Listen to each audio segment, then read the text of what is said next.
ඊයේ පැවැත්වුණා 60 වෙනි සංවත්සරේ ජනතා විමුක්ති පෙරමුණේ.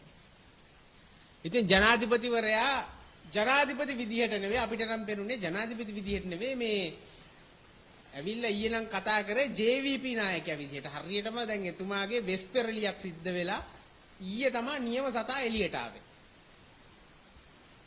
ජනාධිපතිතුමා ලොකු මේ සද්දයක් දාලා කිව්වා පුළුවන් නම් සභා ටික හදන්න මාස 3න් ගලවනවා කිව්වා. මම ජනාධිපති විදිහට අනේ මේ ජනාධිපතිතුමා ඌට කලිනුත් ওই වගේ සද්ද දැම්මනේ. නේ මතකනේ ඔබතුමන්ලට? මොකද්ද කිව්වේ? මාස 2යි දෙන්නේ කිව්වා. මාස 2ක් යනකොට තමුන් හොරකම් කරපු සල්ලි ලිස්ට් එකකුත් හදාගෙන තුන්ඩකුත් එක්ක ගෙනල්ලා දෙන්න කිව්වා. මේ එහෙම නැත්තම් බලාගමු කිව්වා. මාස මේ කිව්වේ මේ ජනාධිපති වෙන්න කලින් ඡන්ද දවස්වල කියපු ඒවා. ඊට පස්සේ මොනවද කිව්වේ? අර්ජුන් මහෙන්ද්‍රන් ඕන්න වීඩියෝ තියෙනවා දාලා පෙන්නන්න සාක්ෂි සහිතයි. අර්ජුන් මහෙන්ද්‍රන් අරන් එනවා කිව්වා. තාම මොනවද කිව්වේ?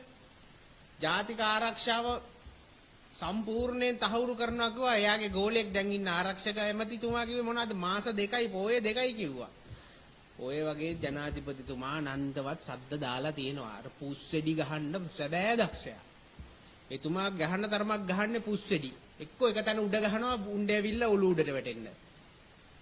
ඉතින් මේ කතාවත් අර ඉතින් වැඩි ගණන් ගන්න හොඳ නැහැ. ඉතින් මේකත් අර සුපුරුදු ජනාධිපතිතුමාගේ පුස්සෙඩිල්ලක් තමයි. මාස 2කින් 3කින් ඕකත් අර වගේ කయ్య ඔය නිකන් ටෝක් විතරයි ජනාධිපතිතුමාගේ.